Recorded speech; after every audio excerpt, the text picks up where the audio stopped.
All right. Okay. Hi, everyone. My name is Neda Kasim. I'm a doctoral student at Kent State University, and I'll be talking about human papillomavirus, HPV-related cancers, survival and prevalence among Arab Americans, as well as foreign-born individuals in the U.S. So for this presentation, I provided an outline. I'll begin by discussing the burden of HPV within the U.S. and overall, and then we'll look at racial and ethnic disparities of HPV-related cancers. Since I'm interested in the Arab American, I'll provide an overview of who Arab Americans are, and then look at briefly cancer burden among the Arab American population. I'll move into talking about objectives and specific aims. Will mention here that there are 4 objectives for the study, but we've separated them into kind of 2 different projects based on our population. So one being focus on Arab American versus other races, and the other focus being on foreign-born versus US-born individuals. I'll talk about my methods. This is a population-based study, so I'll describe how we identify our cases using the SEER registry. I'll move on to discussing our initial results. I should mention here, I really don't have results to present because I'm still waiting on my data set, but what I'll be presenting is kind of a skeleton of how we anticipate on presenting future tables and figures for presentations. I'll talk about overall strengths and limitations, and then as well as project-specific strengths and limitations, and I'll end by discussing future work and learning experience as well as career plans. So background, HPV is the most prevalent sexually transmitted disease worldwide, where it accounts for 14 million HPV infections each year.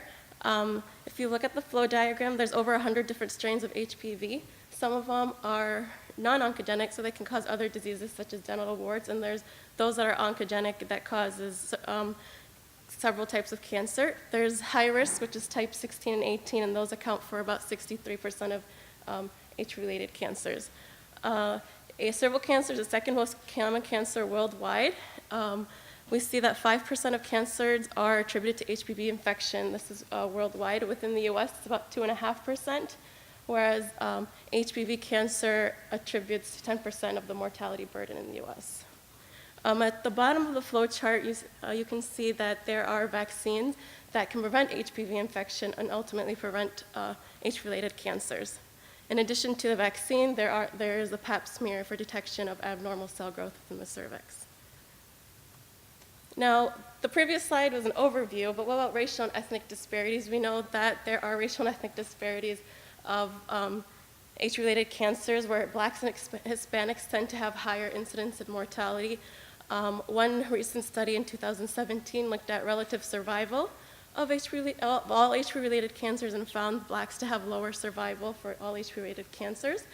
Another possible explanation is for disparity in the birthplace of these individuals, whether they're foreign or US-born, where we see those that are foreign-born have higher mortality and higher rates as compared to US-born.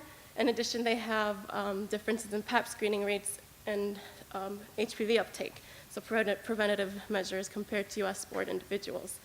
Another explanation is, if we look at this table, it provides risk factors associated with HPV infection.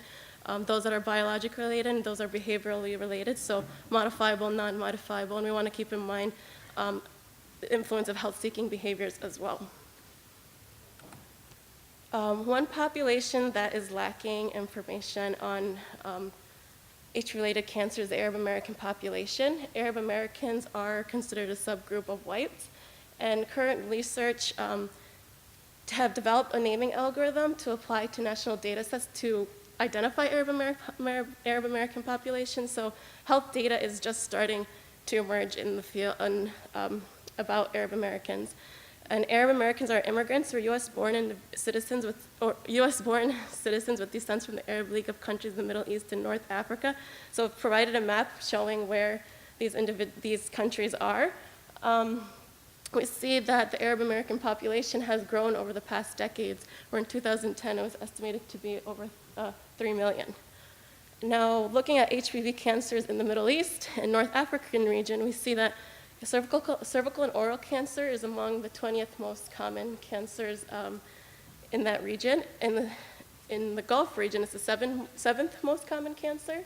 The Gulf region being the countries in the Gulf, Arabian Gulf, which is, I don't know if you can see it on there, where Saudi Arabia is number 16 is where the Gulf region is. So countries aligning the Gulf, Arabian Gulf have the most common cervical cancer. We also see in some of the countries higher cervical cancer mortality and poor oral cancer survival as compared to other regions of the world. And this higher cervical cancer mortality may be explained from diagnosis in later stages. Now, what about Arab Americans here in the US? If you compare them to Middle Eastern, North African regions, they tend to have a 2.5 times higher rate of all cancer types. One study looked at some of the HIV-related cancers and found cervical and oral cancers to be lower among Arab Americans as compared to non-Hispanic whites. However, in a different study, the risk of second or further generations of Arab immigrants approaches the risk levels of non-Hispanic whites. And we see that screening practices for cervical cancer are lower among Arab Americans as compared to non-Hispanic whites. So our objectives are listed here. As I mentioned, are going to look at survival. So we're interested in survival, knowing it will give us an idea where improvements for HPV vaccination, treatment, or screening are needed. So what we will be doing is comparing the prevalence and as well as calculating the overall risk of death from HIV-related cancers among Arab Americans and comparing this to other racial groups. So that's our project number 1. Project number 2 is a similar idea where we're going to be calculating the prevalence of HIV-related cancers as well as survival among foreign-born versus US-born individuals. What's important to note here is for the foreign-born individuals, we are combining all races, and that's because some of these cancers are rare, and if we are already stratifying by immigrant status, so if we further stratify by race, it might limit our numbers and ultimately the power of our study. However, to account for race, we will be including an interaction term between race and immigrant status to see if this is a significant difference in survival. So our methods, as I mentioned, we're using population data, and this data is coming from the SEER registry, surveillance epidemiology end result. We will begin with identifying all types of cancer that are first malignant tumors. For the Arab American project, that's going to include Detroit and Los Angeles, as those are known to have the largest Arab American concentration in the US.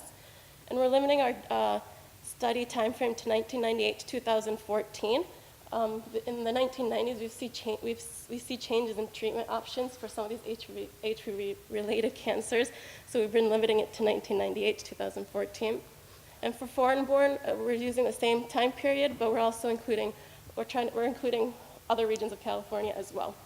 So once we've identified our first malignant tumor, we're going to exclude patients that are not microscopically confirmed, those that are under the age of 18, since we're interested in adult cancers, and those missing demographic information. And that's going to leave us with the microscopically confirmed first malignant tumors. We'll further limit those to identify HPV-related cancers using the ICD of oncology codes for HPV-related cancers. For cervical cancers, that will include all cancers. For other HPV-related cancers, those will be squamous cell carcinoma, as they're known to be HPV-related. We're going to exclude patients missing data. In order to do our survival analysis, we're going to exclude patients missing data on survival. So it's going to be patients missing data at diagnosis, follow-up time, and then that will give us our final cohort to be analyzed for this study. What's important to note in the green box is Arab Americans. We're identifying them using, I mentioned that they are a subgroup of whites, so in order to identify them from the SEER registry, we're using an validated naming algorithm. And for the foreign-born cases, what previous studies have seen is that they tend to have a lot of missing values for birthplace, which is what we'll be needing to in order to classify them as foreign or US-born. So what we'll be doing is using imputation methods to impute whether they're foreign or US-born based on birth date and social security numbers. And I'll describe how we're calculating our prevalence on the next slide. These are statistical methods. So just to compare the clinical and demographic characteristics, we'll be using chi-squared test of homogeneity and all our variables are categorical, so that's why we're using the chi-square test. We'll compare the prevalence. It's going to be calculated as the number of HPV-related cancers during our study period divided by the total number of cancers identified in our study period. And these are going to be limited to cancers that are first primary microscopically confirmed and invasive cancers. And again, to determine if there's differences across the races, we're going to use the chi-square test. And for our overall risk of death, as well as patterns of survival, Cox proportional hazard models will give us our hazard ratios, and the Kaplan-Meier plots will be used for survival.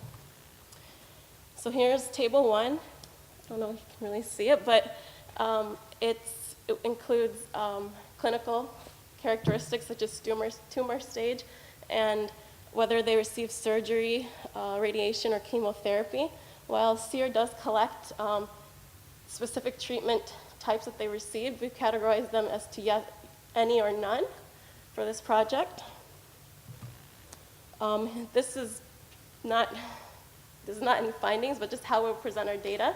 We'll be using a log rank test to determine whether there's significant differences in survival between Arab Americans and by race. For prevalence, we will be having a figure similar to this one showing the percent of cancers that are HPV related. Table 2 will provide unadjusted and adjusted hazard ratios for HPV-related cancer by race and ethnicity. We'll also estimate our median survival percent. And our referent group will be non-Hispanic white. Similarly, we will stratify by tumor stage of diagnosis. We want to see a risk of death based on when they're diagnosed, and we'll look at that by race as well. And our reference group, again, is non-Hispanic white. So overall strengths and limitations is that we're using a population-based data, which is less prone to bias, such as referral patterns from hospitals. A limitation of this study is that our HPV-related cancers are not actually clinically diagnosed. It's just cancers known to be associated with HPV. Another limitation is that we're not able to account for other demographic and clinical variables, such as tobacco use. As I provided earlier, the table that had the biologically related and not biologically related risk factors. So we weren't able to account for a lot of these, including screening and diagnostic practices. For project-specific strengths and limitations, for our Arab American project, it's going to provide us with baseline estimates for future studies that compare cancer control interventions and their effectiveness as to whether they're effective or not. Limitation is that our study might be limited to generalizability since we're focused on Detroit and California, and that characteristics might differ in other regions. For our foreign-born and versus U.S.-born project, this will be the first study to explore differences in age-related cancer survival between foreign-born and U.S.-born persons. However, limitations include the use of imputation based on Social Security number and birth dates, which may be prone to misclassification bias, but previous studies have looked at sensitivity and specificity and shown it to be relatively high, so that might keep this minimal. And then we were unable to compare age-related cancer survival of foreign-born by birthplace and race due to the limited sample size. So suggestions for future work will be to explore associated risk factors contributing to differences in survival, develop and tailor cancer control interventions among Arab American population. Again, I mentioned how second and further generations tend to have increased risks of all cancers, approaches non-Hispanic whites. So we want to assess the impact of acculturation, such as length of stay in the U.S. and generational status on age-related cancer survival, and then explore differences of age-related cancer survival and mortality among immigrants by race and ethnic group, as well as birthplace. Learning experience, since we're using secondary data, you don't have control over the content of the data collected. For example, we weren't able to kind of learn to work with what you have. We weren't able to account for a lot of the demographic variables in our model, as well as we wanted to look at foreign-born individuals, but we realized that there was a lot of missing, so we went to literature and looked into how we can address that issue. And then we learned to, for me, haven't gotten to this part, but learn how to use statistical methods to model and apply it to actual real life examples using national data set. My future career goals is to, once I get the data, to do the data analysis and hopefully publish my work or complete my doctorate degree, and hopefully within the year or two, and then complete employment application at research universities. I'd really like to start working at a research university where it will allow me to apply for funding to develop what I mentioned earlier, cancer control interventions among Arab American and other minority groups. And I'm also interested in health disparities in the Middle East, so I'd like to kind of build connections in the Middle East to see what are public health issues in that region. That's it. Any questions?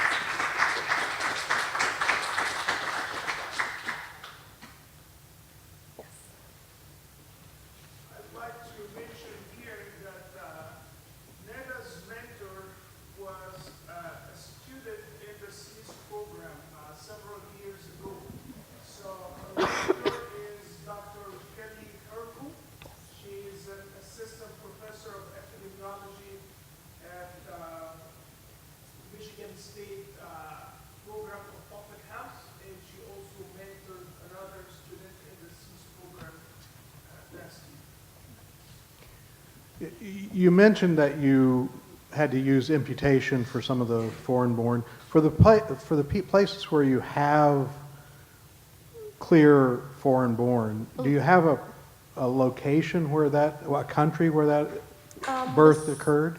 The SEER registry does collect place of birth, but as I don't have access to the data yet, so I don't know exactly how it looks.